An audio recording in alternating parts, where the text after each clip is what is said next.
have a massive memory about 2003 because it was the first one, my first Grand Slam ever, first Wimbledon title ever, and what I remember the most is that I really hurt my back, I think in my fourth round match against Feliciano Lopez in warm-up.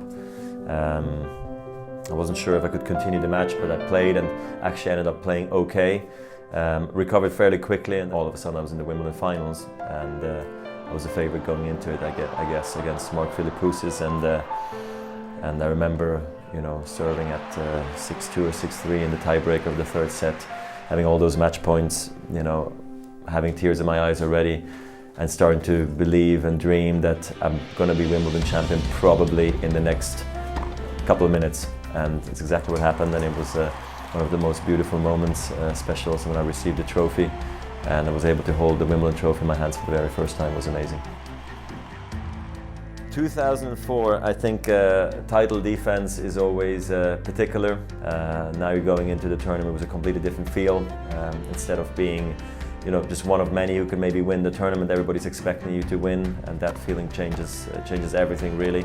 I played a good tournament, to be honest. I don't remember that much from the week that went into the finals, but I played a great finals against Andy Roddick, and just again, sort of disbelief at the very end when it happened.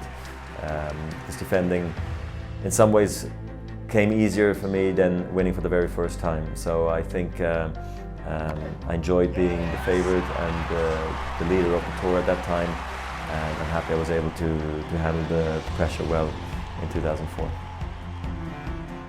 2005, one of my best years on tour. Felt like I had to win Wimbledon at that point. Everything was prepared that way for it anyway, and there's never a guarantee, but I guess I felt as good as I've ever felt at Wimbledon that year. I think I only lost a set, and played a wonderful finals against Roddick again. Yeah, that was a special year. I hardly lost matches that year, so I'm happy that year I won Wimbledon.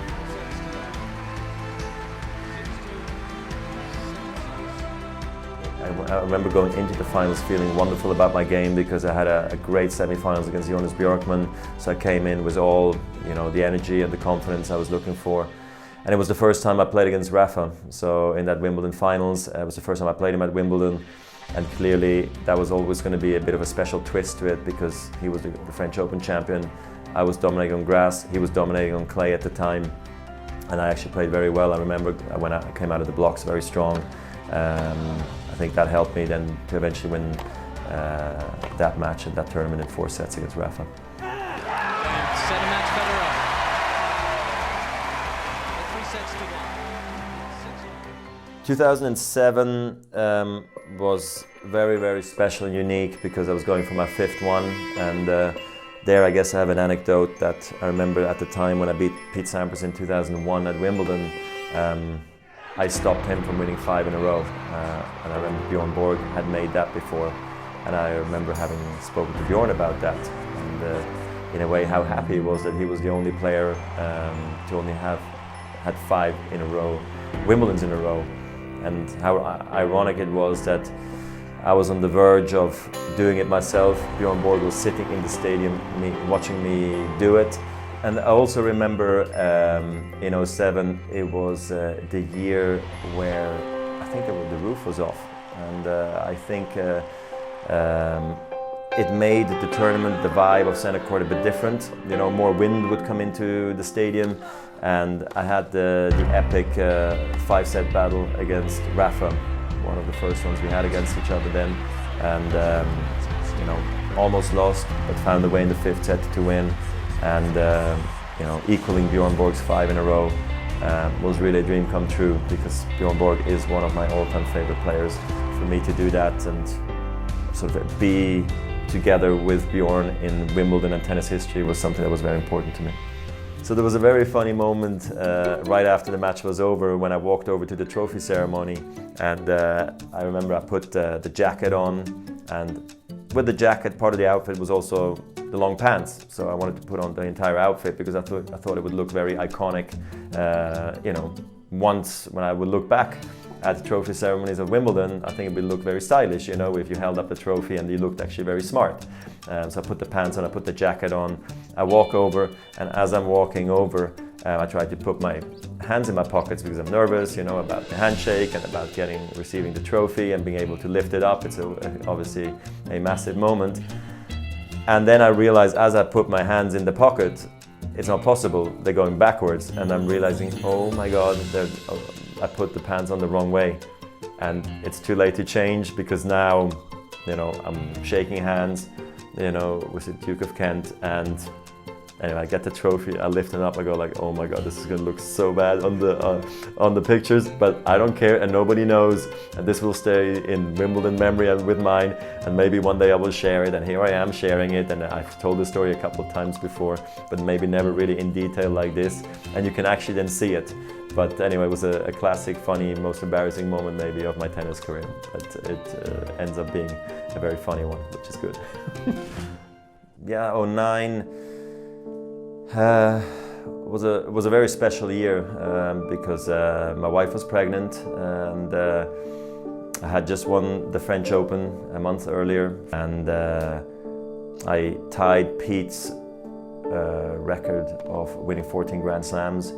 Pete being my favorite player, you know, just before I came onto the tour. That was obviously very special. And he showed up for the 2009 Wimbledon finals, and there were so many legends in the stadium. I remember that time, and Pete being one of them, and everybody expecting me to break the all-time Grand Slam record of going for 15 and going for my sixth Wimbledon at the time. Yeah, it was very hard because the match, you know, I thought was extremely difficult for me. Roddick, I think he was playing wonderful. I couldn't break his serve for the entire match except for the last service game, and I feel like I got very lucky in that match, and I think it was one of the most epic matches I ever played. So here I am for the third straight year in a 5-set battle, this time with Roddick, and looking at you know, writing tennis history of winning most Grand Slams. So you can see it by the emotions I had at the end of the game. I was like so relieved, I was so excited, I was so happy. But I felt very, very disappointed for Andy, who had tried so long, so hard to win Wimbledon, and just didn't feel right that match really had to have a winner. Yeah, 2012 was a big year for me, winning Wimbledon for the first time, having children, you know, that was a big deal for me. The girls were there, the girls were almost 3 years old, Myla and Charlene. Also had a very difficult beginning of the tournament. I almost, or should have lost maybe against Julien Benneteau in the very beginning. I remember it was played under the roof. Also playing Andy Murray, I think, in the finals for the very first time at Wimbledon. Seeing how the crowd was going to react. It was a difficult situation because we played outdoors, rain, roof closed, finishing indoors, you know, and it was, yeah, always with rain delays in Wimbledon finals. It always rocks your world a bit. You try to stay calm, yet you're very excited that you're in a Wimbledon finals, and it was amazing that I could actually experience that. Being a father for the first time, winning Wimbledon was very special for me and my wife. Yeah, so 2017 maybe goes down as my best Wimbledon, I'm not sure, because I didn't drop a set. Felt good from the beginning till the very end. I started the tournament strong, finished it very strong against Cilic in the finals. I think it was a very hard fought sort of first set. There's not many chances, and then once I got the set and a break, Marin struggled with his foot, and I guess I was able to take advantage of that fact, but also I think I was very clear in my head how I had to play, and I just played rock solid. First time I won Wimbledon having had 4 children, and not dropping a set was clearly very unique, and you know, also that helped me later than to 2018, this year in February, when I got back to world #1 again. So also 2017 is one of my absolute favorite Wimbledon memories of all time, even though I didn't have the epic 5-set battles like I've had in the past. But it was nice to win Wimbledon that way for a change, because I went through the pain on many occasions trying to win Wimbledon in the past, so that was very, very sweet for me.